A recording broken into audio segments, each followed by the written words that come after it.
Olá, meu nome é Ângelo, eu sou professor do curso de Medicina Veterinária aqui da Unir em Rolim de Moura. E hoje, no Ruralcast, a gente vai trazer um pouquinho, né, sobre os animais silvestres. Nós temos um grupo de pesquisa. Eu estou aqui com duas acadêmicas do curso que fazem parte do meu grupo, a Maria Eduarda e a Isabelle. E hoje, então, a gente vai conhecer um pouquinho, né, vai falar um pouquinho sobre o nosso trabalho com resgate de fauna, identificação dos animais e o que fazer ou não quando a gente encontra um animal silvestre, tá? O que pode e o que não pode fazer. Então, venham conhecer um pouco do nosso trabalho e acompanhem lá no canal. Obrigado.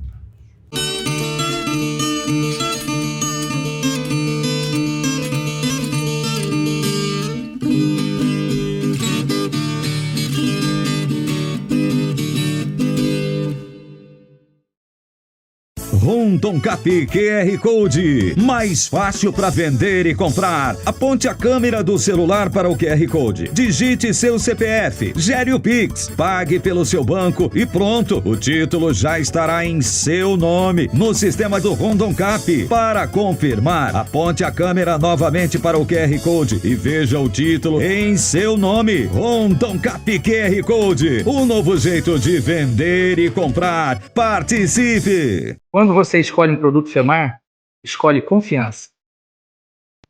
Cada lote é testado com rigor. Só chega ao mercado o que a gente confia.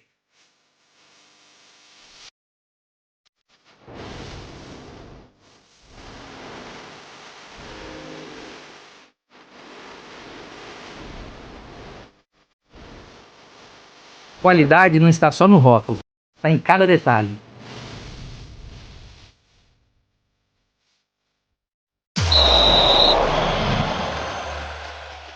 Com a Uninternet, sua casa vira um verdadeiro estádio de futebol. São 650 MB de velocidade, mais app premium para você não perder nenhum lance. Além de concorrer a uma televisão Smart 65 polegadas, uma JBL e uma camisa oficial da Seleção Brasileira. Brasil! Aproveite, essa oferta é exclusiva. E vive a emoção do Hexa sem travar. Bom, vamos iniciar nossa conversa então hoje, aqui no Ruralcast, sobre o nosso grupo de pesquisa, né? Meu nome é Ângelo, eu sou médico veterinário e sou professor aqui na Universidade Federal de Rondônia, no campo de Rolim de Moura. Tá? Normalmente as pessoas, quando elas pensam no médico veterinário, elas pensam no quê? Elas pensam em atendimento clínico a cachorros e gatos, né? Um profissional que vai na fazenda trabalhar com clínica de grandes animais, um profissional que trabalha com inspeção lá no frigorífico ou no laticínio, né? Alguém que trabalha em um órgão público também nessa área de inspeção ou defesa sanitária. Mas o médico veterinário faz uma série de outras coisas. Tá? Quando perguntam o que eu faço na medicina veterinária, eu falo que eu trabalho com a fauna silvestre. Ou seja, trabalho com os animais da nossa fauna aqui da região amazônica. Certo? E aí a primeira pergunta que vai para quem está nos assistindo é: qual a diferença entre um animal selvagem e um animal silvestre? A maioria das pessoas não sabe.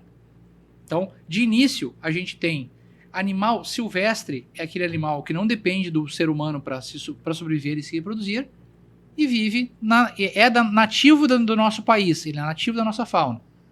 E um animal selvagem é aquele animal que é também de um ambiente natural de mata, né, ou de floresta, ou de oceano, né, também não precisa do ser humano para se alimentar ou para se reproduzir, e não é nativo da nossa fauna.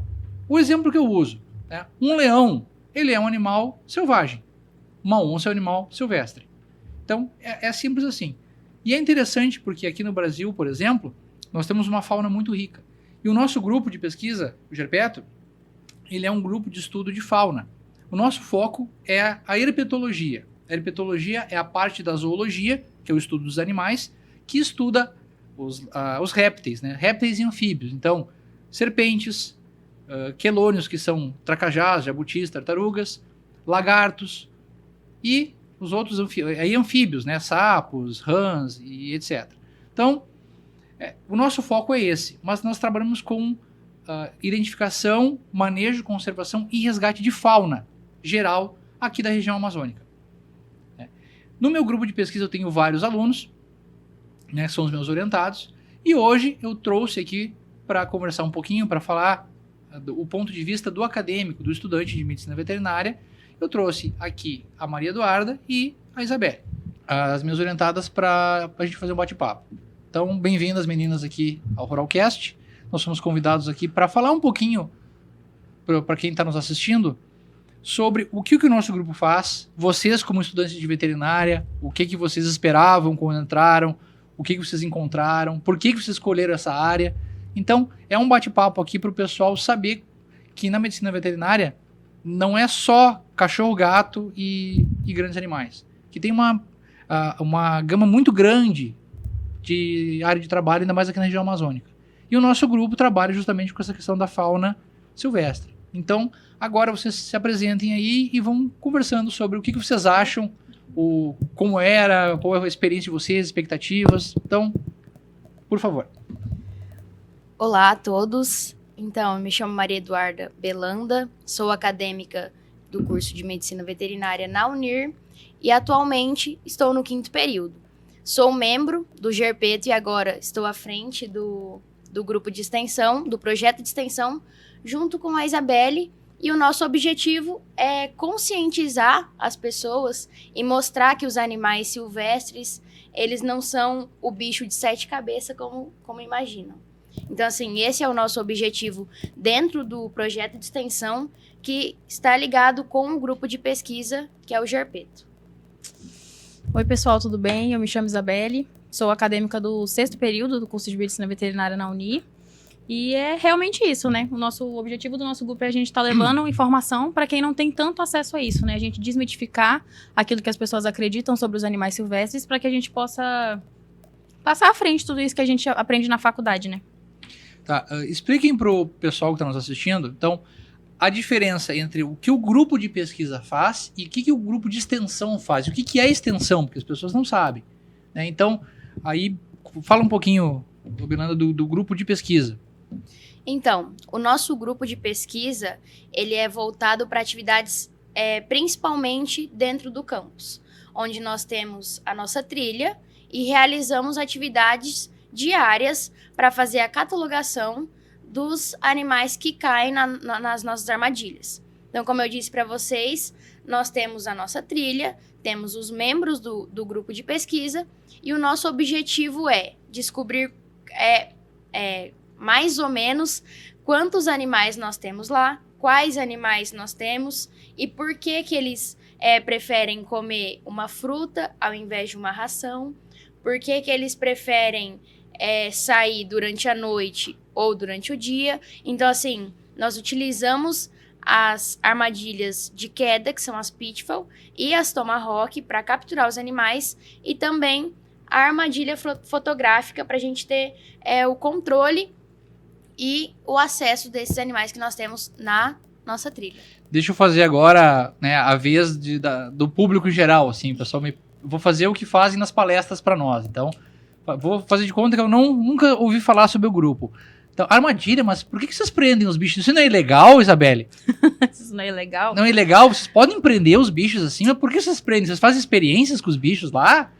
Então, isso eu já ouvi falar, já me perguntaram se eu fazia experiência com os bichos lá. Eu já também ouvi coisas do tipo, nossa, mas vocês pegam, vocês prendem os animais ali atrás, fica estressando os animais, mas então, né, gente, com a orientação, né, do professor, que é quem entende do assunto, a gente tem todo um manejo com cuidado pra gente não prejudicar esses animais, né, sempre que nem o professor fala, é sempre ter cuidado pra não machucar ou incomodar o animal e pra gente também não se machucar nesse processo.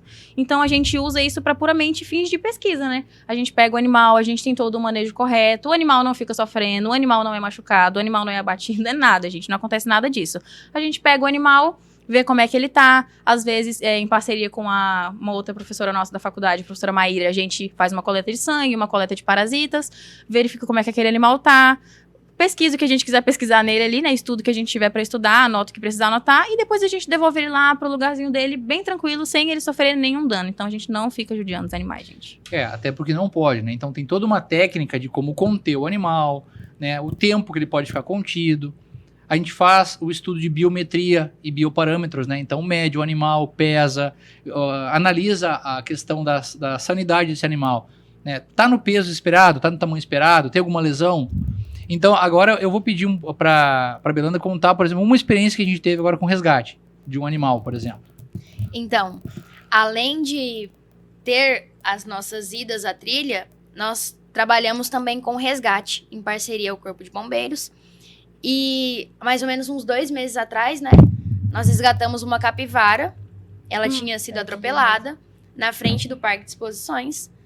E aí foi um resgate meio louco, né? Na madrugada, conseguimos resgatar a capivara. Ela tá conosco, tá melhor. Inclusive, nós vamos fazer a soltura dela essa semana. Então, assim, o nosso trabalho não é só prender os animais, como muitas pessoas pensam, né? Prender e tirar sangue, judiar, não. Nós estamos ali para ajudar os animais. Como a Isabelle falou, às vezes numa coleta de sangue, nós identificamos algum problema em algum animal. E ele não é solto. Nós cuidamos e quando ele estiver 100%, aí sim ele vai voltar para sua casa, né? Porque quando ele tá conosco, não é a casa dele, né? É a nossa casa e ele tá passando por um momento de reabilitação para posteriormente voltar para sua casa. E é o caso da capivara que nós resgatamos, que ela foi atropelada. Então, assim, nós mobilizamos tanto o Gerpeto quanto o Lapenso. Que é o grupo de pesquisa da professora Maíra Araguaia, que é a nossa diretora do campus, e é uma colega que também trabalha com fauna silvestre. Então, foi feito em parceria com ela e a gente está mantendo essa capivara lá para cuidados. O animal teve aí uma lesão neurológica por conta do atropelamento, mas está se recuperando. E depois nós vamos fazer também a biometria, a chipagem e soltar esse animal numa área, né, lá na fazenda experimental, onde existem outras capivaras, para que ela seja, então, acolhida por um bando e siga a vida normal dela, fazendo as coisas de capivara dela, né? Enfim, e o animal volte ao seu habitat, né? Como a Belanda falou, a casa do animal silvestre é o mato, é a floresta, né? Ah, mas eu tenho lá um papagaio, eu tenho lá uma arara. Então, se o animal vem buscar comida, é porque a gente oferece. Então, em primeiro momento, não é permitido se ter um animal silvestre como pet. Então, os animais que a gente tem licença para tê-los, né? Ter no sentido de ficar com o animal, né, sob nossa tutela, com autorização aí do nosso projeto pelo órgão que é o CISBio, que é o órgão competente do governo, até o momento de soltá-lo. Então, é o resgate. Nós fizemos vários outros resgates, né? Vamos falar primeiro um pouquinho do grupo de pesquisa do que a gente faz, né? Então, além da questão da educação ambiental e da pesquisa, que é identificar os animais silvestres que tem no campus, nós também vamos em trilhas em outros locais. Eu pedi para a Isabelle falar um pouquinho sobre a nossa ida lá pro Parque em Pimenta, que a gente fez também a trilha com o professor Turci, que é o nosso outro professor do curso, o professor Luiz Turci, que é biólogo e ele faz parte do nosso corpo docente e ele é o vice-coordenador do nosso grupo. Então, nós vamos com os alunos e nós fazemos algumas práticas. Então, Isabelle, conta para nós um pouquinho como é que foi ir lá pro Parque de Pimenta, o que a gente fez, o que a gente viu e como é que foi lá a experiência. Então, né, a gente marcou uma datazinha pra ir lá pro Parque de Pimenta, a gente juntou uma galera, todo mundo com os equipamentos adequados, né, ali que a gente coloca em prática o uso dos equipamentos que a gente tanto aprende, né, a usar, que são as luvas, uma perneira, calça comprida, camisa de manga comprida, coloca todos os equipamentos, lanterna e tudo mais. E a gente vai para colocar em prática tudo isso que a gente fica treinando, né? Que é esse manejo com os animais, né? Então a gente vai lá, procura identificar os professores que têm o conhecimento, né? Dizem pra gente, olha, esse animal aqui, esse sapinho aqui é isso. Ele tá fazendo isso, o horário dele é tal, ele se alimenta de tal coisa, por isso que ele tá aqui. E isso agrega muito, né, no nosso aprendizado, assim, pra gente conhecer mais a nossa fauna.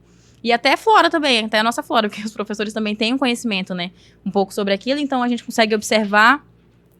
E eu acho muito interessante pra gente como grupo, né? A gente teve uma saída recente agora também que a gente encontrou uma cobra coral falsa, encontrou 2 jararacas e assim, foi muito interessante pra todo mundo. A gente viu como é que o professor reagiu, como que foi pra gente poder manejar esse animal, pra que a gente não machucasse ele, pra que ele não machucasse a gente, né? Porque a gente sabe que jararaca é um bicho, assim, um animal extremamente perigoso, né? Então, assim, agrega demais e é muito interessante esses momentos assim, que a gente faz com o grupo. Essa questão de ser perigoso ou não é interessante porque uma das funções do nosso grupo é justamente explicar para as pessoas como agir ao encontrar os animais. Tá? Então, a gente faz isso também como atividade do grupo, mas nós temos um grupo de extensão. A extensão, ela é a maneira da universidade levar à sociedade ou devolver à sociedade o investimento que a sociedade faz nela, uma vez que a gente é uma universidade pública.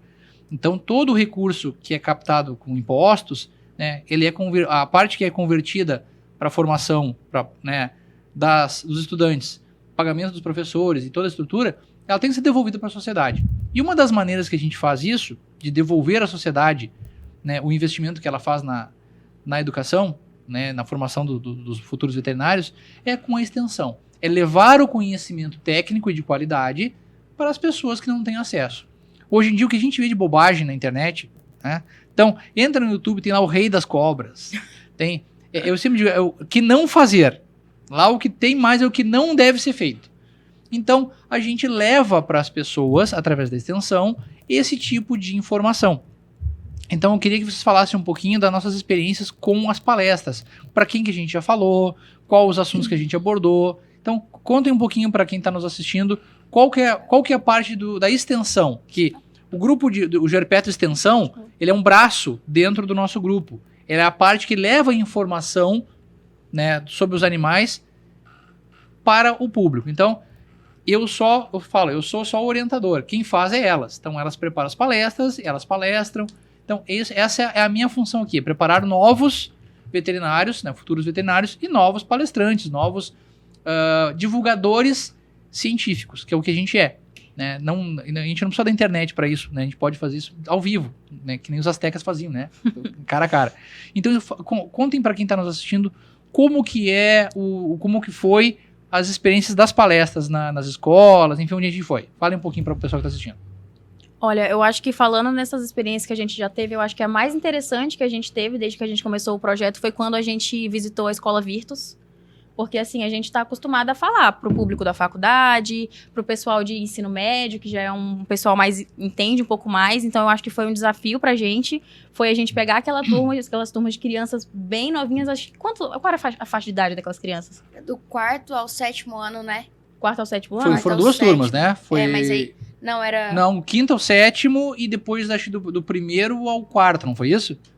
Foi 2 turmas, né? Só não foi o pré, né? Só não foi o pré. Só nós não temos foi que o pré voltar de novo lá ainda. ainda. Ainda não foi o pré. Ainda. Então, eu acho que das experiências que a gente teve, essa foi a mais interessante. A gente teve que adaptar a nossa palestra, a gente teve que adaptar o que a gente falava e como a gente falava, porque a gente não estava falando para um público que conhecia sobre o assunto. A gente não estava falando para um pessoal que entendia um pouco mais. Era para várias crianças, né? Ali a gente tem um poder de moldar a mente delas. Então, eu acho que dos projetos, dos lugares que a gente visitou, não desmerecendo os outros, claro, mas esse foi o mais interessante de trabalhar. Eu concordo com a Isabelle, porque assim, você trabalhar com criança é diferente, né? Eu sou suspeita porque eu gosto muito de criança, mas assim, a curiosidade deles Nossa, é lindo de na ver. nossa palestra é lindo de Os ver. olhinhos brilham assistindo a palestra. E eles falando, não, eu já falei pro meu pai que eu não posso matar a cobra, que não muito pode matar a cobra, que tem que deixar ela embora. Então assim, eu digo que é interessante esse projeto de extensão, porque para mobilizar um adulto, nós temos que primeiro falar com as crianças. Porque se eu chegar num adulto e falar assim, não, que você não pode matar uma cobra, porque você nem sabe se ela é venenosa, porque ela pode ir embora. O mesmo rodo que você vai usar para matar, você pode espantar. Mas se eu falar isso para uma criança, a criança vai chegar e falar assim pro pai, você lembra quando você matou aquela cobra? Não Pode matar. O professor Então, Doni assim, disse que não podia. O mesmo rodo que você usou pra matar a cobra, você podia ter espantado. É um jeito da gente levar Então, conhecimento pra casa das exatamente. pessoas, né? Então, assim, mostrar pras crianças que pode fazer diferente, que tem que usar os equipamentos de segurança e ver que elas ficaram interessadas com o assunto, realmente não tem preço. Então, pra mim também a palestra que nós demos ao Colégio Virtus pras crianças foi uma das melhores. Eu me lembro que eles ficavam o tempo todo querendo participar. Eles queriam falar a experiência deles. Aí tinha o menininho. Professor, sim, sabia que eu tenho um leão em casa? Você mora no zoológico? Aí ele ficou me olhando. Então a criança, ela quer participar de algum jeito, né? Sim. Então, falem um pouquinho também para quem está nos assistindo a respeito do que, além da parte didática, no caso, a parte teórica que a gente faz durante a extensão, tem a parte prática também. Como é que ela funciona? O que vocês levam lá? O que a gente leva lá para mostrar para o público os animais? E que animais que a gente costuma levar e como isso é feito? Então, como dito anteriormente, né, nós temos alguns animais que estão sob a tutela do professor Ângelo, que tem a licença. Então, além das palestras, nós temos a parte prática, que é a manipulação com as nossas cobras. Então, assim, nessa manipulação, nós ensinamos como usar os equipamentos de segurança. O gancho, o pinção, a luva. E ensinamos também os cuidados que eles devem ter se um dia precisarem pegar uma cobra. É claro que, assim, nós não estamos influenciando a crianças pegarem a cobra que tá vendo, não. É um caso de uma jiboia que apareça na sua casa e você não consegue espantar ela. A gente Então, só tá assim, mostrando pra elas que tem maneiras diferentes que não Exato. seja matar o animal, né? Exato, mostrando como que faz. Não que você vai ter que fazer isso todos os dias, mas se um dia você precisar, Já sabe o que você fazer. já sabe o que fazer. Exatamente. E a questão de mostrar para a criança que aquilo é um animal, não é um ser demoníaco, não é uma entidade malvada que vai ir lá na cama dela morder a cara dela. Não. Assim, é um animal e como qualquer animal ele oferece um risco, né? Essa cobra morde, professor? Eu digo como qualquer animal. Se sentir ameaçado, vai morder. O teu cachorro, o teu gato vai morder, um cavalo dá mordida, sabe? Então, assim, a gente tem... Todo animal ele tem um mecanismo de defesa. Né? Seja uma garra, seja uma unha, seja uma presa, seja a dentição. Então, os animais vão se defender. Né? Então, a gente ensina, tenta mostrar para as crianças, principalmente, que esses animais não são aí, aqueles bichos horrorosos que eles aprendem. Né? O circo que fazem. Eles aprendem a respeitar o animal no sentido de não se colocarem em risco, mas não matarem o animal. E aí, as crianças que têm mais... digamos assim, coragem, a gente faz a manipulação, até os adultos, para perderem aquele medo irracional que as pessoas têm. Crescem ouvindo um monte de besteira e essa é a nossa função. Né? Então, falem um pouquinho também da nossa parte de palestra para o ensino médio, como é que foi a experiência. Porque com criança é legal, é bacana, mas e os adolescentes, né? O pessoal do ensino médio aí, como é que foi lá quando a gente foi na... Qual foi as escolas que a gente foi e como é que foi lá? Foi no Cândido? Nós fomos no Cândido Portinari e no Clarice. Isso.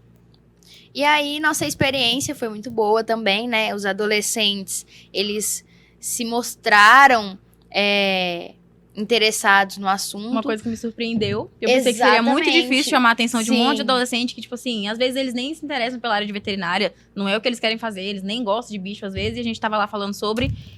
Foi bem melhor do que eu esperava também. Mas eu acho que o que chama atenção mesmo é chegar com as cobras. Nossa, assim, todo mundo Porque fica... assim, por mais que a gente não fale que vai ter a capacitação, que eles vão pegar e tal, mas só de você entrar numa sala com 30, 40 adolescentes e 3 cobras, eles vão pensar, o que esse povo maluco tá fazendo aqui?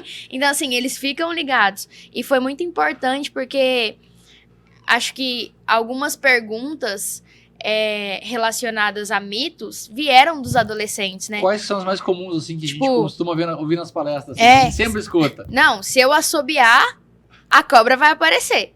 Nossa, essa é clássica. Isso Essa é é- verdade? Vamos falar pro pessoal que tá assistindo a gente. A minha avó dizia que, não assobia de noite, menino, senão chama cobra. Gente, isso é mentira. A cobra é surda. Pra quem não sabia, tá Pra aí, quem galera. não sabia, Cobra tá é aí. surda. Mas Nós estamos chegando com a informação. Ela não ouve nada. Como é que ela percebe o som? Ela percebe o som com a língua.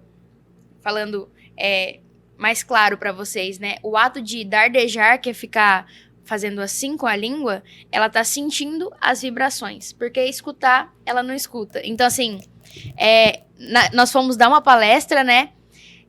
E o menino começou a gritar, uma menina, e a professora, calma, vai assustar a cobra. Eu falei pra ela assim, você pode ficar tranquila. Não é uma preocupação. Não, a cobra não vai assustar. Quem tá assustado é ele. Ela vai assustar se bater na caixa, que ela vai sentir a ela vibração tá da de caixa. boa. O cara sente o pisão, né? Sente a vibração, sente o ar vibrando, mas não vai ouvir como ouve um mamífero, por exemplo. Agora, lagarto, quelônio, escuta muito bem. Né? Então, isso que é o interessante do nosso trabalho, é levar para as pessoas a informação correta. Isabelle, fala outros mitos aí que tu já ouviu, ainda mais tu que veio lá de Porto Velho, né, que tem mais contato com a área rural de lá. Aham. Então, o que tu via por lá, o que tu cresceu escutando sobre essas coisas? Sinceramente, eu acho que por ser, né, capital, mais cidade, quase aparece bastante bicho, né? Mas não é tão assim. Nossa, quando eu mudei pra cá, pra Rolim de Moura, o que me impressionava era ver arara passando pela cidade assim, porque primeiro é uma coisa de louco você conseguir ver uma arara em Porto Velho. Então eu acho que a gente não tinha tanto, mas sempre que eu aprendi, principalmente com a minha mãe, que tem pavor de cobra, se eu fizer perto dela, ela começa a arrupiar todinha, tadinha. E então, assim, era que cobra é perigosa. Se você vê uma cobra, você tem que sair correndo, você tem que tentar matar, você tem que... Era só isso que a gente ouvia mesmo. Assim, eu acho que mitos, eu acho que é mais interior mesmo. Não, que nem mas- que a vaca mama em mama... a cobra mama na vaca. Isso eu acho que é muito mais interior do que na capital. E aquele que quando a cobra pica no seu braço, você tem que Chupar o veneno, o veneno. gente. É Dor de Cully, Crepúsculo. Gente, Chupar o veneno pelo amor da de corrente Deus. sanguínea da A pessoa. outra muito comum é assim, aquela história, o cara era madeireiro, não sei aonde, a cobra picou, ele cortou o dedo dele fora, não sei o quê. Aí tem um que tá circulando, um meme que tá circulando, o cara, como é que é? O homem decepa o próprio dedo após ser picado e descobre que a cobra não é venenosa. Que tristeza. Até porque, assim, ó, a grande maioria das serpentes não é peçonhenta nem é venenosa. Então, são poucas espécies aqui no Brasil, na região amazônica. Então, nós temos a coral, temos a pico de jaca, o surucucu, a cascavel e a jararaca. Né? Essas são peçonhentas. E mesmo assim, elas se alimentam de roedor, de aves, elas vão se defender. Outra que eu escuto muito boa também é assim, cuidado se estiverem na trilha. Como é que vocês andam na trilha? Não, a gente é um atrás do outro, ou em duplas, né? Um atrás do outro em fila indiana. Por quê? Toma cuidado, hein? Porque as cobras sempre picam o 7º da fila, o 9º da fila. E aí eu fico pensando a cobra, 1, 2, 3. Ih, perdi a conta. agora. Aí isso aqui, pá. Vai passar. Então, isso é mito, gente. A cobra não sabe contar. Tá? Então, são coisas que a gente tem que desmistificar. Eu já ouvi a muito clássica também, que é... A gente pode ficar horas falando sobre isso, mas... que o bebezinho lá tá emagrecendo porque a cobra vai de noite mamar lá no seio da mulher e bota o rabo pro menino não chorar, a ponta do rabo na boca da criança. boca da criança. Por isso a nossa. criança não engorda. Não é porque a criança está com algum problema, né, nutricional ou com alguma doença infecciosa, não. É porque a cobra tem que mamar na mulher e ele aí... tá ficando sem o leite dele. sente leite. Eu falo assim, a cobra não mama. Não, mas lá na fazenda do meu avô, as cobras mamavam. Eu já vi. Não, É igual a sempre história de desse jeito. pescador, Eu já né? vi. Eu já vi. Aí agora que chegou o celular, eu nunca vi um vídeo de uma cobra mamando uma vaca. Não, tem. então, Não não tem. tem. Aí eu disse, mas uma vez um cara, não, mas eu vi uma vez uma cobra pendurada no teto da vaca. Eu falei, olha, pensa o seguinte, normalmente as cobras peçonhentas se alimentam de quê? De roedor, de rato, tá? Lá no estábulo, lá onde a vaquinha tava pastando, lá se alimentando, vaquinha leiteira, o que tem lá de sobra? Ração, tem comida. Então, os ratos vêm se alimentar e as cobras vêm atrás dos ratos. A cobra chega, a primeira coisa que ela enxerga são as 4 patas da vaca e uma estrutura gigante balançando, que é o úbere da vaca, quente. Uhum. Se ela se sentir ameaçada, ela vai acabar dando o bote pra se defender.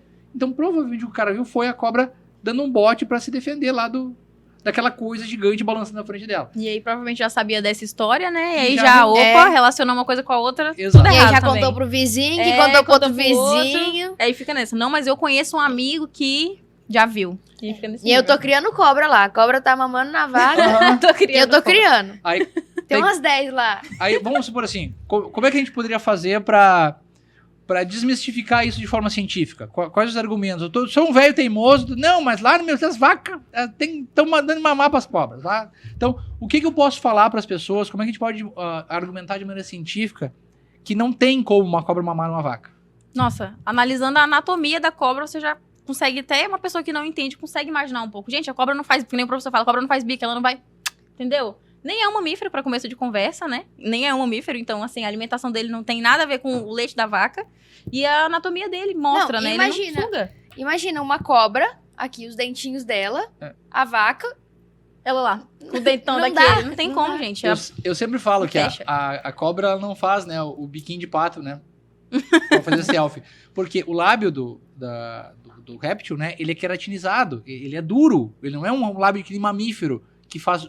Não tem e flexibilidade. esse né? movimento de sucção que mamífero faz, a cobra não faz, porque não tem como fazer o bico. Então, já de início. E a clássica é, você já viu, é do mato? Não, eu sou do sítio, criei no mato. Já viu uma cobra dando de mamar para as cobrinhas? Não, cobra não tem teta. Mas é claro, então se não tem teta, não mama. Se não mama, não consome leite. E as pessoas reproduzem. Outra que eu escutei muito também, que a cobra não pode assobiar para chamar cobra, mas que a cobra pia para atrair os pássaros que ela come. Já ouvi também. Né? O que vocês acham dessa história? Não, eu fico pensando, que o professor me falou isso uma vez e nós estávamos mexendo com as cobras, né, limpando. Aí eu peguei e falei assim, professor, será que a cobra pia de tanto comer pintinho? Aí ele ficou falando assim, não, claro que não. Porque assim, gente, é umas coisas que realmente não faz sentido. Porque a cobra fazer o barulho dela característico... Cada uma tem o seu barulho. Cada uma tem o seu barulho. A cascavel tem o chocalho. Beleza, agora a cobra piar pra atrair o passarinho... Tá muito esperto essa Mas cobra. eu vi lá, perto do meu sítio, lá tem lá um lugar lá que eu escutei lá... Miep, miep, miep. Se é a cobra piando, não. Isso aí normalmente é anfíbio vocalizando. Isso aí são sapos, são rãs, né? São pererecas que estão vocalizando, estão conversando lá entre elas. Então... não é uma cobra que tá fazendo E o isso, pessoal já né? nervoso, que tá cheio de cobra, Achando meu que é Deus. cobra que tá fazendo isso. Então isso é muito engraçado. A cobra tá chegando. A É, cobra ó, tá chegando. Exatamente. Passou na porteira agora. Então, esse tipo de informação é legal a gente levar para as pessoas. E toda palestra que a gente vai, a gente escuta história nova, né? Essa da cobra piar é engraçado, né? Tem. O da cobra que mede o tamanho do dono pra saber quando que ela já consegue comer o dono, daquelas pessoas que tem animais. Já ouviu essa também? Essa eu não Já. vi. Qual que é Nunca essa aí? ouviu? Acho que é uma história que eu via, nossa, no Facebook, mas eu já vi gente acreditando nisso mesmo. Minha mãe já chegou pra mim, tu sabia que a cobra mede o tamanho da gente? Gente que tem cobra, né, como animal de estimação, né, um pet exótico, que a cobra, conforme ela vai crescendo, ela fica se medindo quando o dono tá dormindo. Ela vai lá do lado dele, se mede, pra saber se já tá do tamanho certo pra conseguir comer o dono. Ah, Nossa, eu já então- tô com 1,5 m. Mais um Eu acho pouquinho eu que já- consigo jantar o meu dono. Então Desse eu acho jeito. que a nossa cobra, que é o Manu, não tá comendo comida que vai jantar o Ângelo, porque tá É. quase do mesmo tamanho. Ela tá, se o É. Manu, que é o macho de Macho. jiboia que a gente resgatou, ele tem acho que é quase 1,80 m. Tem. Eu tenho 1,75 m, então ele tá quase... Ih, eu vou me cuidar a hora que eu for limpar Se o vidro. Por cuida, isso que ele tá? fica me olhando assim. Eu com a cara acho, que tá eu acho que o querendo. senhor tem que colocar uma câmera na sua casa pra ver se ele vai durante a noite Medir o seu Medir. tamanho. medir o seu tamanho. É engraçado, né? Então moro eu e minha mãe. Então as cobras elas ficam num recinto, é uma caixa metálica que tem uma trava, né? E lá tá um recipiente com água para as cobras, coisa e tal. E a minha mãe tinha pavor, odiava a cobra. Obviamente por conviver comigo, né? Para desespero dela, ela acabou se acostumando. E minha mãe agora já tá, né? E aí ela, como toda boa vovó, né? Conversa com as cobras. Aí Só eu não também pega. faço, Não, gente. ela não pega. Mas esses dias eu cheguei lá, vi que ela tinha mexido lá na gaiola, né? E tinha água. Eu vi que tinha um pouquinho derramado. Eu digo, mãe, tu deu água pras cobras? Dei, meu filho. Tava vazio, tava quase vazio. Dei uma aguinha fresquinha pra elas, pobrezinhas. Meu pai. Eu digo, mãe, tu abriu a gaiola? Claro que não, né? Eu botei por cima. Mas que ela não. arrumou uma maneira de tratar. Sim.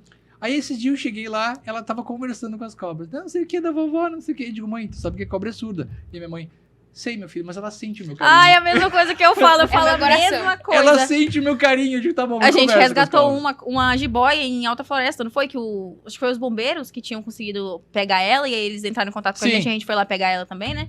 Era Eu vinha furiosa? no carro falando. Uhum. Acho que é, assim, ela era brava, bem brava. Era furiosa. Ela tava estressadinha. Era furiosa. E aí eu lembro que eu ficava falando e o professor, mas tu sabe que cobra é surda, né? Mas é que ela sente o E meu o meu carinho. coração? Elas É. me sentem sabe? Elas sentem que eu sou uma tiazinha delas. Aí, assim. a Isabela, Elas sentem o meu se amor. um dia a Isabela for, né, morrer por causa de um ataque de animal selvagem, as últimas palavras devem ser vem. Vem. Saibam que se eu morrer por um ataque de animal silvestre, saibam que eu morri feliz. Exatamente. Eu senti que ele tava querendo me dar um carinho. E foi um carinho, né? Um carinho de uma vez só, Uma vez mas só, foi mas um foi. carinho. Antes um que nenhum, né? Antes um do que nenhum, exatamente. Não, mas falando em morrer, às vezes a gente passa por umas situações, né? Como o resgate que nós demos da jiboia lá no telhado, lembra? Nossa, essa aí foi... Um sol de lascar e a moça falou assim pra gente: não, a jiboia tá aqui no meu telhado, entrou embaixo da telha. Nossa. Tava eu, o professor e Tirando dois as telhas, meninos, tirando as tirando as telhas. Aí nós tiramos e aí não achamos a cobra. Aí eu olhei o professor e ele falou assim: agora a gente tem que colocar as telhas no lugar, né? E vai a gente Droga. colocar as telhas Aquele no lugar. calor. Calor, pingando suor. E a cobra foi embora. E assim, nós lá em cima do telhado, né? E por isso que agora nós temos uma parceria com... Como que é o nome? Emerson. Emerson. Emerson, ele é um escalador e ele é técnico em seus trabalhos, se eu não me engano. Ele tem toda a capacitação para dar instrução de arborismo. Ele é o único escalador com essa capacitação em Rondônia. Eu esqueci o sobrenome dele aqui, mas é Emerson.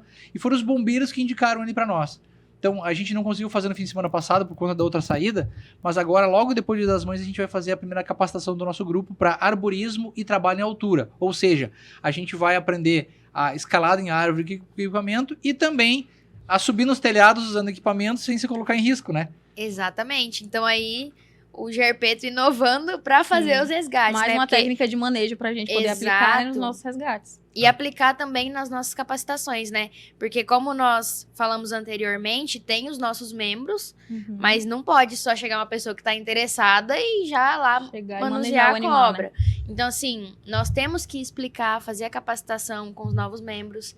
E agora, com essa capacitação que o Emerson vai fazer com a gente, vai melhorar muito os nossos resgates. E, assim, eu gosto muito do grupo de pesquisa e muito do projeto de extensão, mas, para mim, os resgates É o melhor, a melhor é o parte. melhor. Falando em resgates, vamos falar para o pessoal que está assistindo a gente, então, duas experiências que eu quero que vocês falem, tá? Da cobra, que... Essa aí é a Duda, né? Do carro. Qual? A do carro, a que a gente resgatou do motor do carro. É. Tá? E essa, que foi um resgate bem atípico, assim, foi no dia que a gente ia dar uma capacitação pro pessoal da Uninasal. E falem da preguiça. Essas duas que eu quero que vocês contem, pode ser uma de cada de vocês falando um pouquinho, mas falem como é que foi a experiência, o que a gente fez e as coisas. Eu não tava. No da preguiça, o da cobra foi a que tirou do carro, né? Do Isso. carro. Eu não tava nessas duas. Ah, tu não Tava tava, no mas da garça. Tava só... Tá da garça, eu vou falar da Da garça garça. depois. Da garça a gente fala, então. Essa cobra que nós resgatamos, a Duda, que inclusive tem o meu nome, né? As cobras têm os nossos As nomes. minhas orientadas dão os seus próprios nomes para... Nós já tínhamos a Girla, né? Tivemos... Tem o Manu agora, que é do Emanuel. E aí a fêmea menor é a Isabelle e a fêmea maior é a Duda. Nós nos elas homenageamos desta maneira. Sim. E eu falo que realmente a palavra tem poder, né? Porque tava todo mundo, nossa, nós precisamos de uma cobra e não aparece. E ligando para bombeiros e polícia ambiental. Ah, nós conseguimos uma cobrinha, né, com a polícia ambiental de Ji-Paraná. Ji-Paraná, eu entrei em contato com o tenente... Era o Paixão, eu acho, não me lembro. Mas não, era um sargento. Eu entrei em contato com ele e expliquei que nós tínhamos uma demanda por curso se tinha animal para nos ceder. Não, professor, apareceu sim, tem um resgate, eu tô indo lá buscar o animal, inclusive, tá? Que é a jiboia menor, que é a Isabelle, né? Que era bem pequenininha na época, mas hoje ela já tem quase meio metro. Né? E a gente tava só com esse animal, e tá aí, é o que temos, né? Paciência é melhor que nada. Pelo menos para as pessoas terem o contato, já é o suficiente. Mas então, naquele dia, de manhã cedo, eu recebi uma ligação de uma outra aluna. Professor, tem uma jiboia, vocês estão resgatando? Estamos, aonde? Era lá na pastelaria... Pamonharia Bambu. Lá na saída da cidade, aqui em Rolim. E aí, não, beleza, onde é que ela tá? Aí, assim, dentro do motor de um carro. Aí eu digo, como assim? Não, é o carro do pai da minha amiga, era uma aluna falando. E aí, chegamos lá, o senhor falou que ele já tinha ido nos bombeiros, ninguém conseguiu tirar, e o mecânico não chegava nem perto do carro. E o animal estava dentro do motor. Então conta pra nós, Duda, como é que foi o resgate da jiboia. Não, e o engraçado é que, assim, a palestra era no sábado à tarde. Na sexta de manhã, nós conseguimos a cobrinha pequena. Então, ai, que bom, né, que tem uma cobrinha pequena. Mas eu queria tanto que aparecesse uma maior, né, ficar mais bonito nas fotos, na capacitação. E aí nós chegamos lá, no sábado de manhã, e a nossa palestra ia ser, acho que 2h da tarde, né? Nós chegamos lá e todo mundo desesperado. Aí nós entramos no portão, já ficaram com o celular, né? E eles, mas vocês vão pegar assim? Falei, vamos. Aí o professor abriu o capô do carro e a cobra, ela tava ali, enroladinha. Aí eu já fui com a luva, peguei a cabeça e nós conseguimos desenroscar ela. Só que ela teve algumas queimaduras. Porque eu acho que ele só foi perceber, como ele levou nos bombeiros e no mecânico, acho que ele andou um pouquinho e aí o motor, né, aqueceu, quente. Claro. E aí machucou a cobra. Nós ficamos tratando aquelas queimaduras por uns 2 meses. E hoje é interessante, quando a cobra faz a muda de pele, aí que diz, que a gente chama, a pele sai toda, né? A pele externa sai toda, como se fosse tirar uma meia, né? E nas áreas onde tem as cicatrizes, ficou a pele, eu tive que fazer a primeira remoção. Hoje, aquela área, ela cicatrizou, então ela faz a muda, mas é uma linha, um risco. Então dá pra ver bem direito, é bem interessante, é uma cicatriz bem diferente de uma cicatriz de mamífero. Né? Mas é uma cicatriz e é uma oportunidade dos alunos conhecerem essas particularidades. Então, foi interessante, resgatamos o animal, hoje a adulta tá super feliz, se alimenta muito bem, cresceu bastante. Tô mesmo. Né? Tu tá muito feliz, né? Tô muito feliz. E agora fala um pouquinho da preguiça. A preguiça foi um animal bem interessante. Mas preguiça é fofinha, preguiça é um amor. Nossa, eu queria ter uma preguiça em casa pra abraçar e amar ela. Como é que funciona com preguiça? Gente, eu também sempre achei muito bonita a preguiça, né? Nossa, eu queria tanto uma preguicinha pra abraçar e tal. Aqueles vídeos da internet, né? Que a pessoa pega no colo a preguiça, vem e abraça no pescoço da pessoa, tão assim. Bonitinha. E aí eu falo que resgate não tem hora, né? Os animais, eles não esperam. Era uma sexta-feira, eu nem tava em casa e o professor Ângelo me liga. Onde você tá? Era 8 horas da noite, acho que era, né? Onde você tá? Aí eu já falei, não tô em casa. Ele, me manda sua localização que eu tô indo te buscar, que tem um resgate, chovendo. E aí eu falei, então vamos, né? Tava na casa de uns amigos. E aí tinha um outro membro do grupo lá também, né? O João Isso. Vitor, lá comigo. E aí nós fomos resgatar a preguiça. E ela tava na casa que nós destelhamos pra tirar a jiboia e não conseguimos. A casa é em cima de uma oficina mecânica, né? Então a casa fica em cima, mas a preguiça tava na parte da oficina mecânica aqui embaixo. Né? Num portão, abraçada num portão. Sim, e aí nós chegamos lá pra resgatar a preguiça, aí o professor falou assim, só cuidado com as garras, né? Falou pra mim e pro João. Aí beleza, colocamos a preguiça dentro da caixa, tá aí tudo certo, né? Ela se mexeu muito, muito forte, muito forte. Eu não achei que ela era tão forte assim. Ela só é meio lenta, né? Mas forte, ela é. A preguiça, essa espécie, ela tem 3 dedos, né? E esses dedos têm garras bem longas. E essas garras, elas não são afiadas, mas elas podem cortar. E a pressão que a preguiça faz é muito forte. Porque ela se pendura, né? Ela é uma arborícola. Então deu muito trabalho, porque são as 4 patas, e a gente tentava tirar as garras, aí tirava uma, ela pegava com a outra. Aí tirava dos bracinhos, ela pegava com os pés, e assim a gente ficou. E tinha que cuidar pra a gente não se machucar e para não machucar o animal. Então esse é o cuidado, é isso que a gente capacita os alunos. As maneiras da gente conter esse animal e pegar sem machucá-lo e também sem se colocar em risco. Né? Mas nem tudo foi flores, né? A gente teve um pequeno acidente. Nem tudo são flores, né? Então, assim, ela tava muito desidratada, então o professor Ângelo levou pra casa dele, né? Deu uma aguinha pra ela, comida. E aí ele me ligou e falou, de novo, né? Segunda de manhã, nossa aula começa às 8, me ligou 6 e pouco. 7 horas nós vamos soltar a preguiça. Falei, tudo bem, vamos. Sem preguiça, vamos soltar a preguiça. Sem preguiça, vamos soltar a preguiça. Aí, tinha as luvas, né? Vamos soltar a preguiça aqui na mata. Abriu a caixa. Aí ele falou assim pra mim, pega a cabeça dela, que ela tava se mexendo. Falei assim, professor, a preguiça morde? Aí ele falou assim, não, ela não vai morder. E eu com a luva, né? Segurei a cabeça dela. Essa aí não tem dente. Essa daí não tem dente, porque tem 2 espécies, né? Uma que tem dente e a outra que não tem dente. Mas essa aí não tem dente. Quando eu peguei a cabeça da preguiça, ela deu uma mordidona assim no meu dedo, e o dente dela é grande. E aí ficou preso. E eu tive que esperar a querida soltar do meu dedo, e perfurou a luva, perfurou minha mão, e aí ficou... Por aqui, ó. Tem até uma cicatriz. Ficou lembrança dela. Lembrança da preguiça. E aí depois nós jogamos na chave de identificação, né? E nós vimos que a preguiça era a preguiça que tinha dente. Então é o que acontece, né? Não deu tempo de eu avaliar tão profundamente na hora do resgate, né? Mas quem trabalha com animal silvestre, eu sempre falo. Quem trabalha com cão e gato, uma hora ou outra vai ser arranhado ou mordido. Quem trabalha com bovino pode tomar um pisão, pode tomar uma chifrada, cavalo tomar um coice. Então, cada espécie tem um risco. Né? A profissão de médico veterinário é uma das que a gente mais corre risco físico. Então, eu não sei se você sabe, mas as profissões mais perigosas do mundo é astronauta, mergulhador de caverna, alpinista e depois médico veterinário. Que interessante, eu não sabia. Porque não sabia. a gente eu sei do risco, mas não sabia. A gente está sujeito a risco químico, físico e biológico.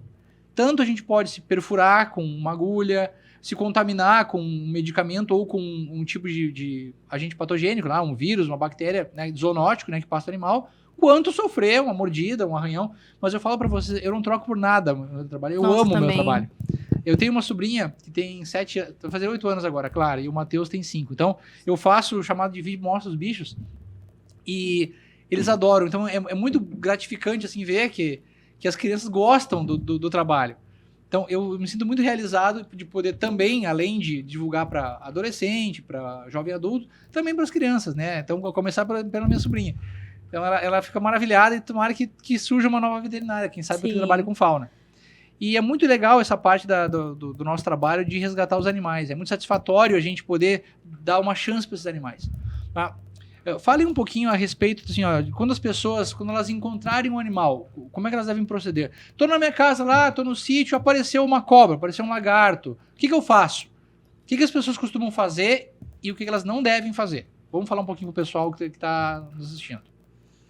Então, que nem a gente citou bastante, né? O principal é você saber ter um manejo adequado com o animal, né? Você não precisa ser um especialista, né? Como o caso do professor, por exemplo. Mas você tem que saber o que você vai fazer pra você não se machucar e pra você não machucar aquele animal. Você Eu tem não tenho esses ganchos, essas luzes, esse negócio na minha casa. O que eu posso fazer com o que eu tenho em casa?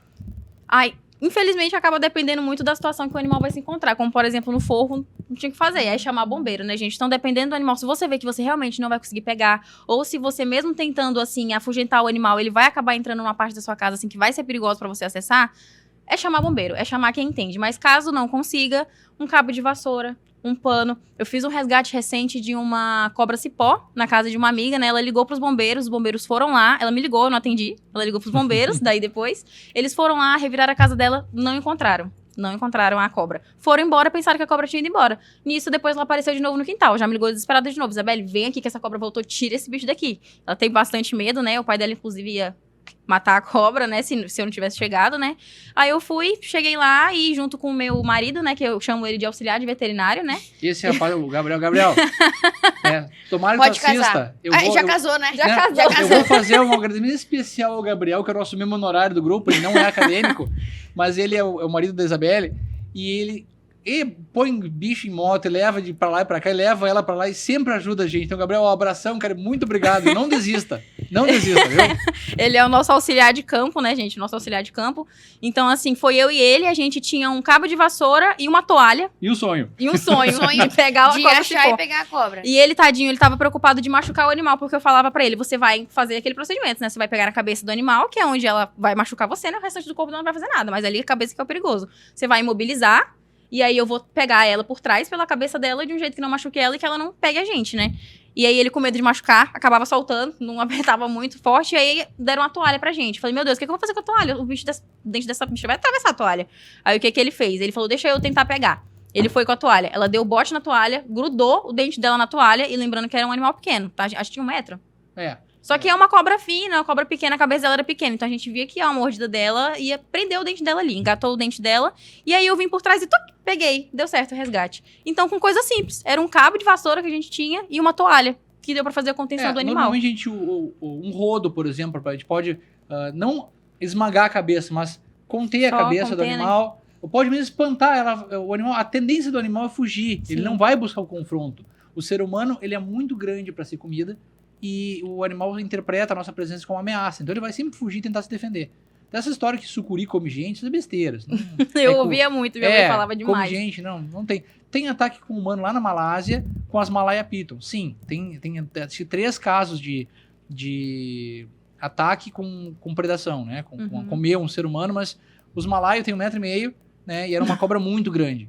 Mas não é, aqui no Brasil não tem registro oficial e nem nada documentado. Uma sucuri chega, a maior sucuri registrada tinha 8 metros. E era um animal de cativeiro, um animal que estava em zoológico. Mas pode ser que exista uma muito maior, mas hoje em dia é muito, muito difícil. Então, essas são histórias. O que a gente pode fazer, então? Evitar de pegar o animal, chamar os bombeiros, a polícia ambiental, ou chamar alguém que se prontifique a tentar conter o animal sem machucar ele. Meninas, por que não se pode matar um animal silvestre? Por que a gente não pode fazer isso? Eu acho que, como o senhor já falou também, né, que a cobra, ela tá lá no estábulo porque ela vai atrás do rato. Então, assim, Se existe um animal, é porque ele tem uma importância. Sim. E tem todo o equilíbrio ecológico. Então, se você matar uma cobra, quantos ratos não vão aparecer a mais? Sim. Lembrando que algumas cobras predam outras cobras. Então, a Venenosos. mussurana, por exemplo, né, e a coral, elas comem outras cobras. Elas são ofiófagas, que a gente chama, né? Que é animal que se alimenta de serpente. Então, elas fazem o controle. Todo animal tem o seu papel na natureza, tem o seu local de trabalho, vamos colocar assim. A gente chama de nicho ecológico, né? Então, é importante. Se a gente acabar com todos os sapos, os insetos tomam conta, Sim. né? Eu sempre falo, mas eu acho o sapo feio, eu vou jogar sal no sapo. Ah. Olha, se feiura fosse critério pra ser jogado sal, ia ter tanta gente tomando, né, espirro de sal na cara por aí. Sim. Então não justifica. Além do que, né, meninas, é crime ambiental. Então Exato. o animal silvestre, ele é considerado patrimônio da União. Ele é do povo, ele é nosso. Ele é do... Não é do governo, ela é do povo brasileiro. É da entidade Brasil. Então, matar um animal silvestre é um crime ambiental. Do mesmo jeito que contrabandear ele ou vender. Ah, mas a cobra é feia. Tem, né? Os animais são menos simpáticos, que as pessoas têm medo porque não conhecem, né? Mas mesmo assim, uma onça é linda e as pessoas matam, né? Eu acho que eu cheguei a ver um caso recente Acho que eu tava mexendo no Instagram e eu vi um caso de um cara que foi chamado porque a família achou uma cobra dentro da casa. Acho que tava pela geladeira, assim, na cozinha. E eles acharam a cobra predando uma outra cobra. Exatamente. Eles acharam ela predando acho que era uma coral. Eu não vou lembrar qual era a cobra agora, mas ela tava predando uma coral dentro da casa.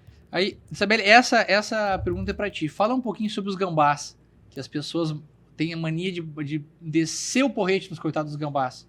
Nossa, gente. É aquilo que o professor tá falando, né? É o que a gente fala, a gente chama de fofofauna e feiofauna, né? As pessoas, por serem uns animais pouco simpáticos, né? Não são bonitos, não são agradáveis. É um animal que assusta. As pessoas tendem a querer, né? Matar mesmo. Já vi vídeo de gente jogando, assim. Pega o bicho, joga lá longe e acha legal. Ou porque realmente tem medo. E como a Belanda falou, né? Todo animal tem uma importância ecológica. Então, assim, o gambá, ele não tá ali por um acaso. Ele tá ali cumprindo alguma função.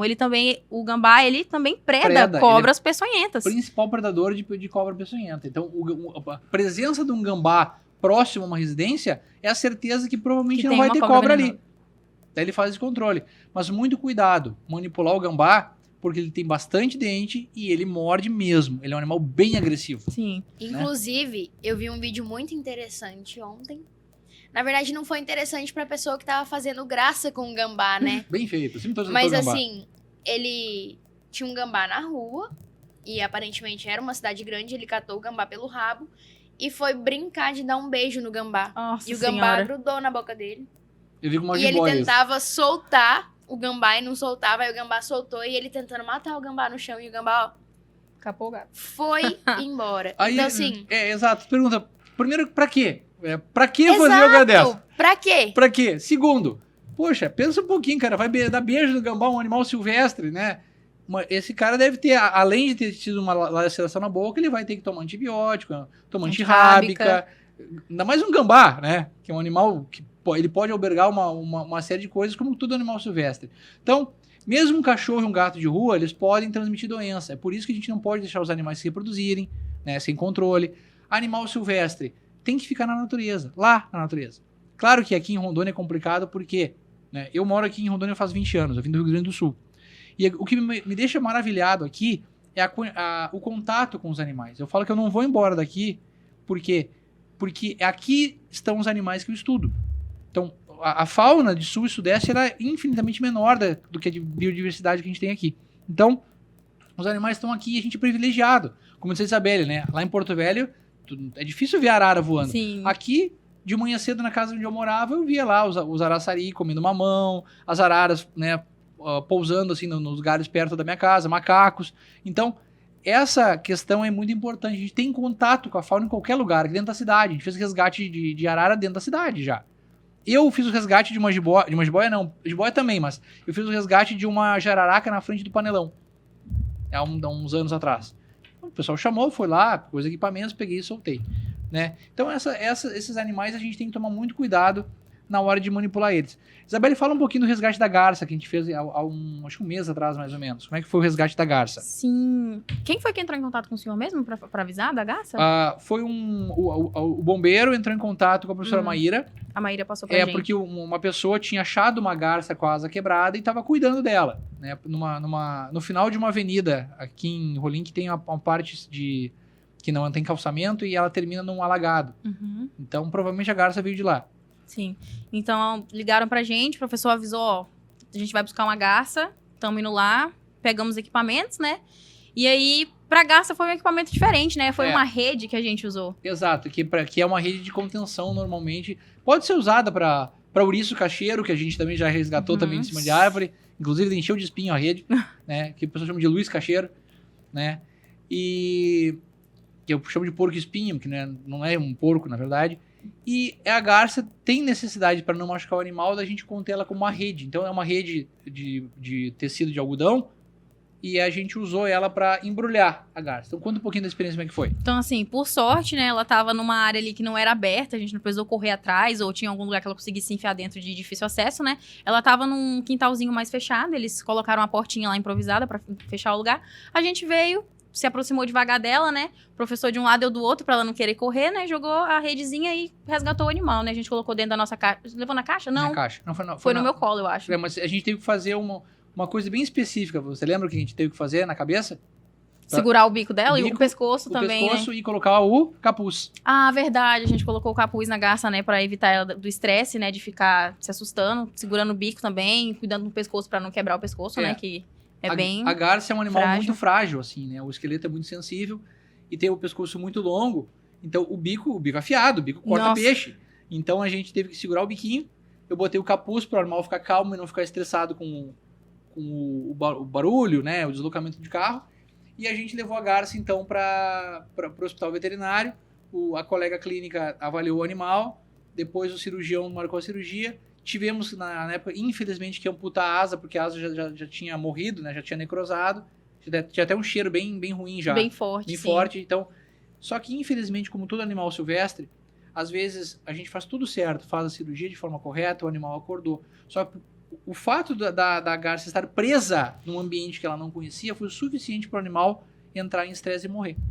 Fora os outros fatores também, né? A gente não sabia quantos dias ela já estava machucada. Exato, tem mais isso. Que doenças ela não pode ter contraído através dessa ferida da asa. Se ela estava comendo, que provavelmente ela não estava. Bebendo água, provavelmente ela não estava. Então, estava desnutrida, desidratada, machucada, sabe? Quantos dias, né? Então, infelizmente, tudo isso contribuiu para que ela viesse a óbito, né? E ainda bem que o senhor lembrou, né, da cirurgia e fazer um agradecimento especial também ao GECIP, né? Sim. Professor Dr. Ivan, que não é um professor de silvestres, mas que, assim, sempre ajuda o nosso grupo de pesquisa.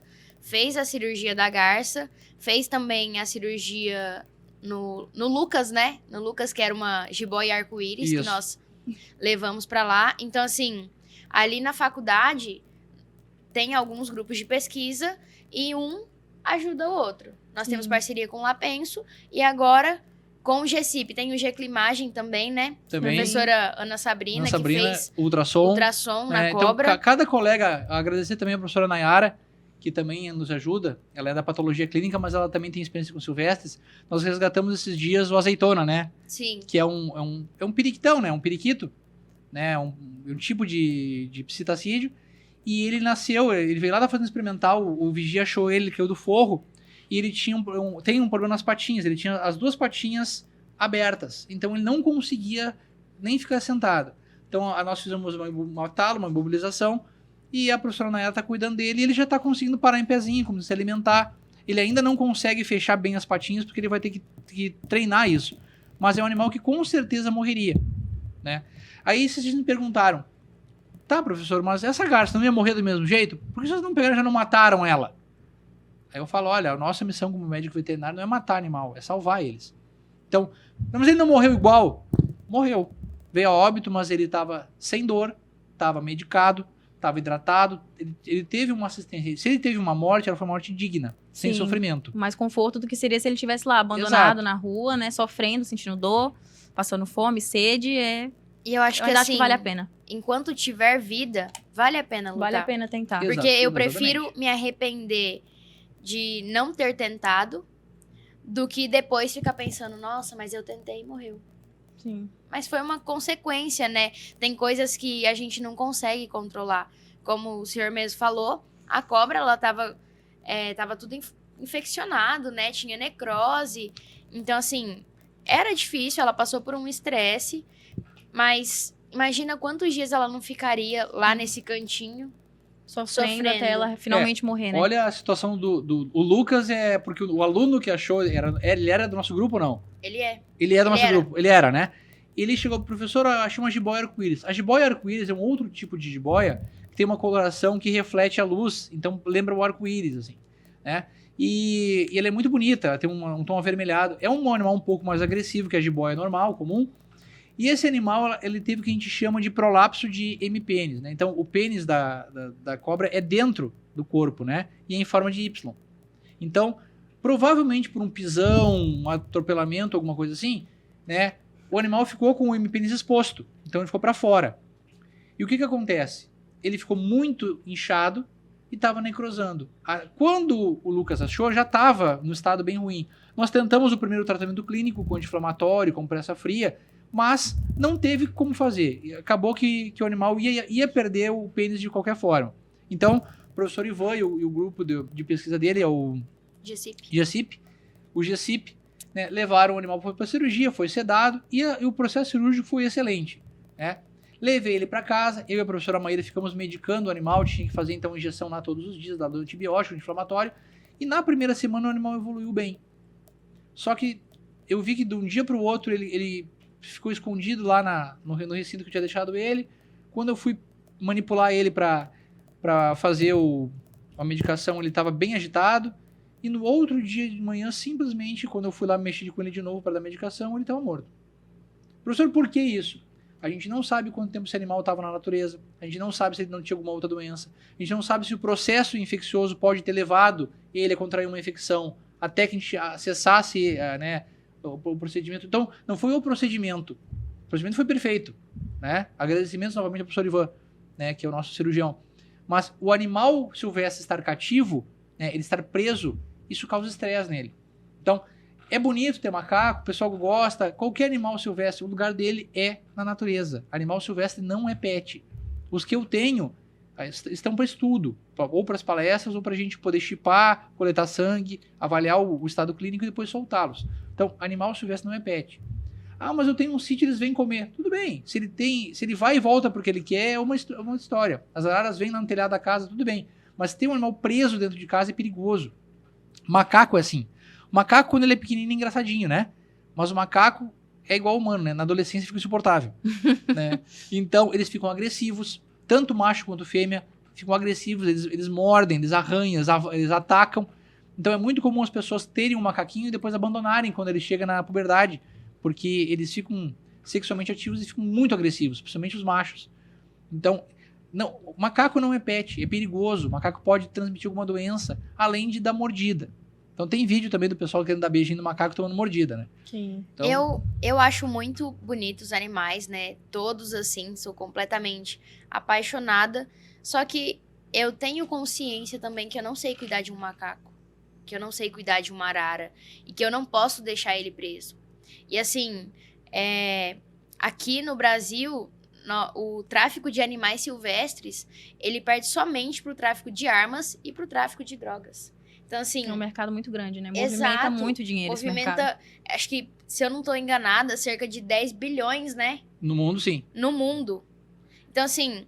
E por que tem isso? Porque tem gente que compra. Exatamente. Se tem quem venda, é porque Só tem quem compra, tem- infelizmente. Só né? existe o tráfico de animais porque as pessoas compram. No TikTok, gente. No TikTok. Eu estava lá, mexendo no TikTok. E um cara lá do Rio de Janeiro, colocou a localização do Rio de Janeiro, né? Não sei. Vendendo macaco. Assim, R$1.500. Tem gente que posta em grupo, vendendo. As feiras que a gente viu lá na palestra que vocês fizeram, né? Fala um pouquinho daquela palestra sobre tráfico de animais que a gente fez. Foi uma palestra, né, que a gente usou para abordar especificamente esse assunto do tráfico de animais silvestres, né? E a gente mostrava nessa palestra algumas imagens, gente, são coisas terríveis, assim, pássaros dentro de garrafinhas de água, assim, só com um buraquinho para respirar.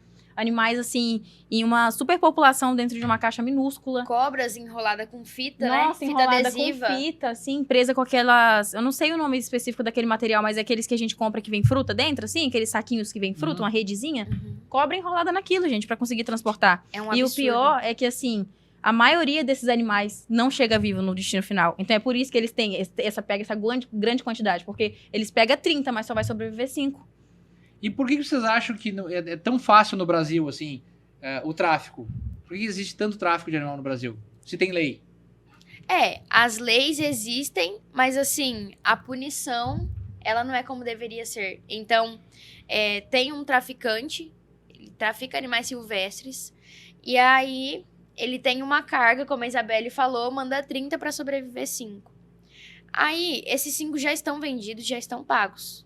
Se ele não conseguir entregar, outra pessoa vai entregar para ele. Sim. Ele não vai ser preso, ele vai pagar a fiança e vai ser liberado. Na outra semana, ele vai estar fazendo a mesma coisa. Sim. Porque o dinheiro que ele ganha em cima é muito maior do que o que ele maior perde pagando multa. do que a multa. E preso nunca fica. Infelizmente, E a gente preso sabe, não né, que fica. leis, assim, pra proteger animais, por mais que tenha, a gente sabe que, infelizmente, não são eficazes, né? Não Exatamente. protege nem silvestres, nem domésticos mesmo, né? Num outro momento a gente pode vir falar sobre maus tratos de animal também, a gente pode falar sobre o tráfico de animais, a gente pode marcar um momento para falar só sobre isso, né? E já está dando, né, o nosso horário aqui, pelo que estou vendo. Vamos deixar um recado final pro pessoal, então, em relação ao que a gente faz, né? Como que é isso para vocês de serem veterinários, terem escolhido a veterinária e terem esse contato com os animais aí. Então, deixa um recado aí, finalize vocês, depois eu encerro. Deixa um bom. recado para quem está nos assistindo. Então, finalizando com esse gancho, né, sobre a gente ter falado de salvar os animais, né? Então, se a gente tiver só 1% de chance de salvar o animal, eu acho que vale a pena a gente tentar. Eu gosto de falar que esse trabalho, que a veterinária é a minha vida, é a minha paixão, é o que eu realmente gosto de fazer. Então, por mais que no futuro eu não chegue a trabalhar especificamente com silvestres, não seja uma profissional da área de silvestres, o meu coração sempre vai estar nisso, né? Então, eu vou sempre estar defendendo e achando que esse trabalho que a gente faz é um trabalho muito importante, né? Eu lembro de eu pequena assistir TV com meu pai, ele gosta muito de assistir documentário de bicho predando bicho. Não sei porque que ele gosta disso, mas ele gosta muito de ver bicho caçando bicho. E eu lembro que ele assistia documentário de pessoas que resgatavam esses animais silvestres, tratavam e depois devolvia, principalmente onça, chimpanzé, leão. E eu lembro de olhar isso e eu sempre soube que eu queria fazer isso, né? Eu sempre soube que eu queria ser veterinária, que eu ia fazer veterinária. E isso eu assistindo, meu pai assistindo esses programas, eu falava, cara, isso é incrível. Eu quero muito fazer isso. Eu quero ser essa tiazinha loira que tá aí com essa roupinha toda bonitinha lá na África, mexendo com o elefante. Eu quero muito fazer isso. Então, assim, gosto bastante desse trabalho que a gente faz. Eu acho que a gente desempenha ele muito bem. Ele tem um papel muito importante na sociedade. E é isso, gente. Muito bom estar aqui hoje pra gente poder falar desse assunto, que é um assunto pouco falado, mas que é muito importante, né?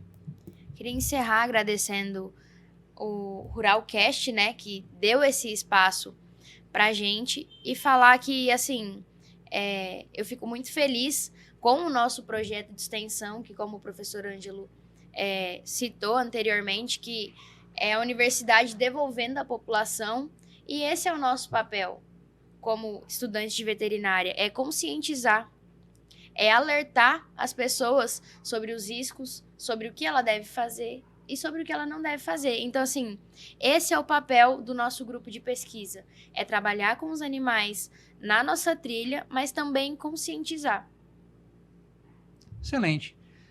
Bom, eu queria agradecer também ao Ruralcast pelo espaço, né? Nos sigam nas redes sociais, depois lá no canal vai ter o nosso Instagram, então é @gerpeto, né? Que é o nome do grupo. Então, @gerpeto.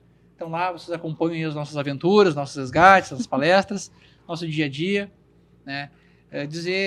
Reforçar o que a Duda falou, né? Que é papel da universidade devolver para a sociedade o investimento que é feito nela. Então sempre dizem que é estudar de graça na Unir. Não, a gente não paga, mas a sociedade paga.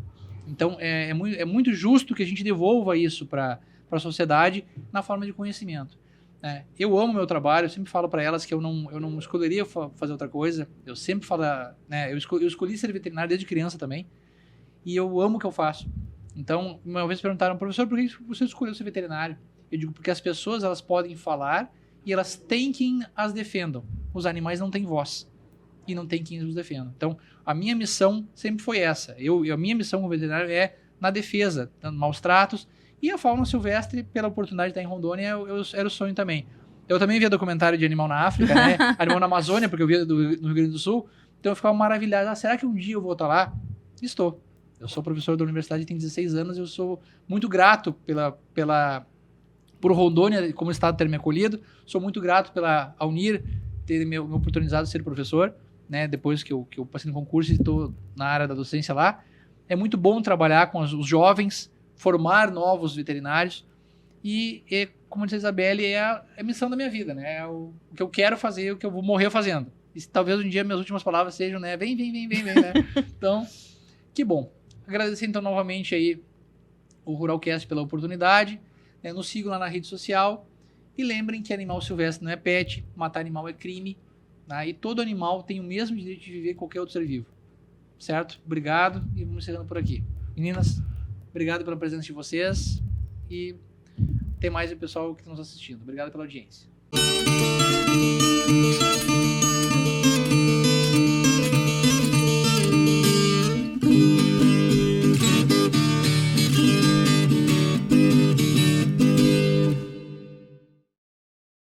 Rondon Cap QR Code, mais fácil para vender e comprar. Aponte a câmera do celular para o QR Code. Digite seu CPF, gere o Pix, pague pelo seu banco e pronto. O título já estará em seu nome no sistema do Rondon Cap. Para confirmar, aponte a câmera novamente para o QR Code e veja o título em seu nome. Rondon Cap QR Code, um novo jeito de vender e comprar. Participe! Quando você escolhe um produto FEMAR, escolhe confiança.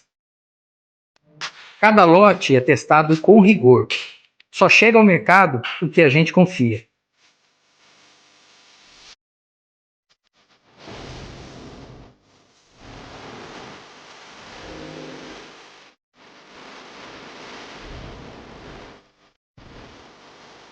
Qualidade não está só no rótulo, está em cada detalhe.